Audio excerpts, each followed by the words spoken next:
This week we're headed to Kansas for the opening weekend of muzzleloader season with pro staffers Jerry Bowden and Aaron Morgan. Last year, Aaron took his buck on the last evening of the Kansas rifle season. Came out here, I was kind of down, to be honest. I was trying to encourage myself a little bit, but I was down and really didn't believe this was going to happen. I'm thankful it did.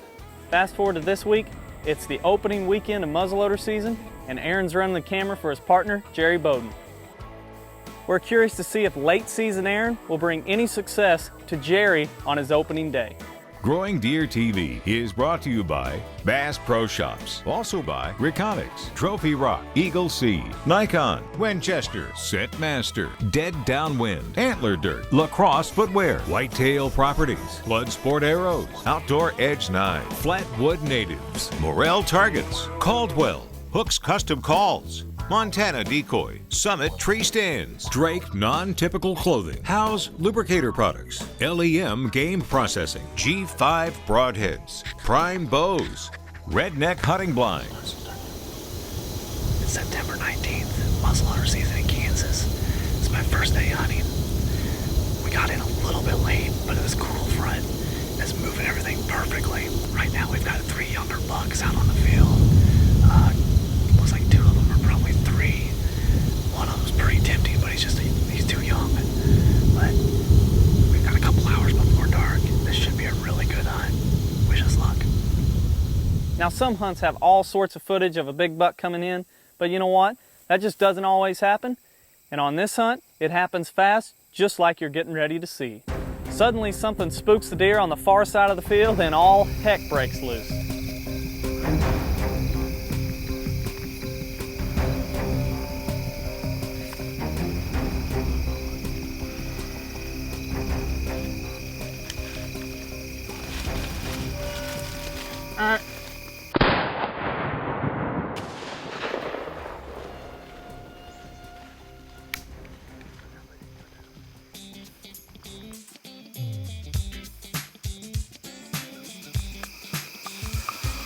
Oh man, all of a sudden this guy comes out and he was definitely a big mature body deer. I'm pumped. First day out. Oh, buddy, thank you. Thank you, thank you.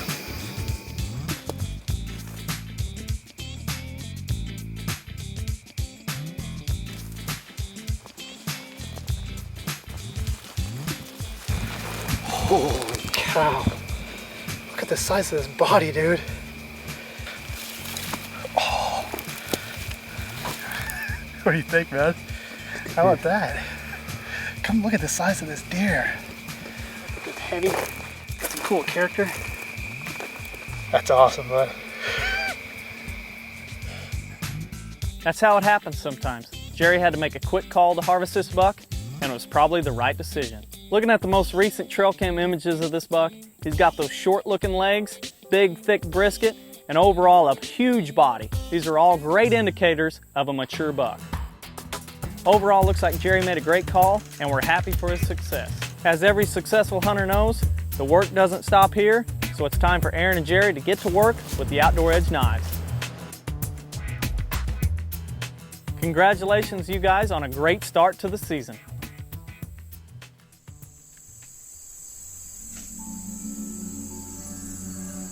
One thing we're doing at the end of September is switching our reconnaissance cameras from monitoring fields to watching scrapes. You can get some really cool pictures and videos when you monitor scrapes throughout the fall, and it's also a great place to identify what bucks are in the area. Instead of going out this time of year and looking for the perfect scrape tree that's already been worked, we're going to try and bring the ideal tree, put it in the spot of our choice. Mock scrapes are very easy to build. Today we're going to build one right here. We've got our summits right behind us. It should be a great place to put our reconnaissance camera, and hopefully we'll have some success out of that summit stand soon. The first step, of course, we have a T-post. We're going to drive it into the ground. It's going to serve as the anchor to the mock scrape. When selecting our tree, we generally use oak trees just because they're a lot more hardy than a lot of your softwoods, so they're going to hold their leaves a lot longer throughout the fall. When we're attaching the tree to the post, we always want to locate the limbs where we think they're going to scrape under and set those up to where they're perpendicular with our setup. We've got our stand back behind us. Scrape limb here, scrape limb here. When a buck comes in, he's probably going to be broadside. Now that the tree's in place, we're going to attach it with just some simple wire. We're going to use the saw and remove any of the lower limbs that may interfere with the buck scraping.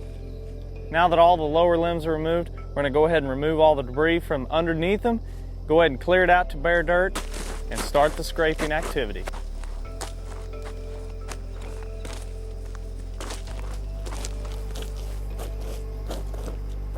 Just set up our Reconnaissance camera on the big tree back behind us.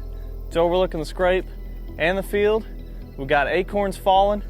This ought to be a great place to monitor the scrape activity for the next couple of weeks. We monitored our mock scrapes last fall and we had some great videos.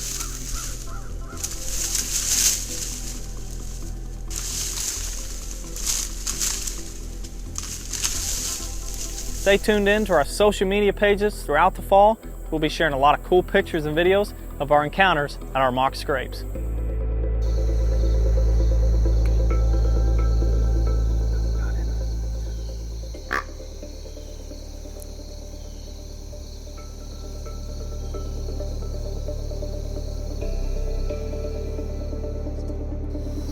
Well, that was cool. That was one of the bucks we're after. Just a big, tall 8-pointer.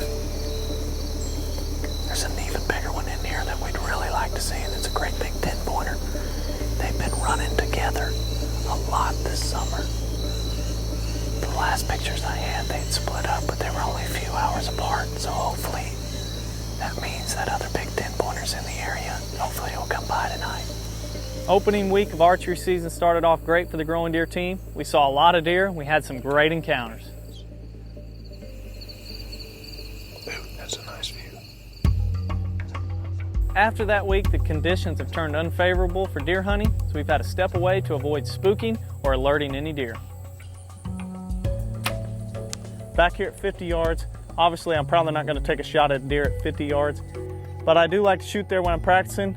Really have to focus on form and the target at this range. That way when I move in closer, it makes me a better shot. Knowing when to stay at home is often the difference between a successful hunting season and a season ending in tag soup. Bad hunting conditions need to be understood so we know when to hunt and when to stay at home and prepare for when the hunting conditions are more favorable. There's several things that lead to bad hunting conditions. Some of them we really key on is high temperatures, high humidity, and low wind speeds. By this time of year, a lot of deer have their winter coats on, so high temperatures mean they're not going to move during the heat of the day, so they're probably going to move at night. One of my least favorite hunting conditions is low wind speeds. This means there's no wind, thermals are probably going to take over at some point during the hunt, and that means swirly winds. High humidity means you're going to sweat more, scent's going to carry more. Deer have a better chance of smelling you, therefore we want to stay away from the days when the humidity is high. Remember to always check the weather conditions before you head out because it could be the difference between success and tag soup. October is a beautiful time of year. I hope you get a chance to head out this week and enjoy it. Maybe even put up a mock scrape. Whatever you're doing, remember to do it all for the glory of God. Thanks for watching GrowingDeer.tv. Does this look all right? One hand in the pocket or this? This or just hang here? Okay. Here we go. Big, thick body and a great big biscuit. He's got a big old biscuit in his hand.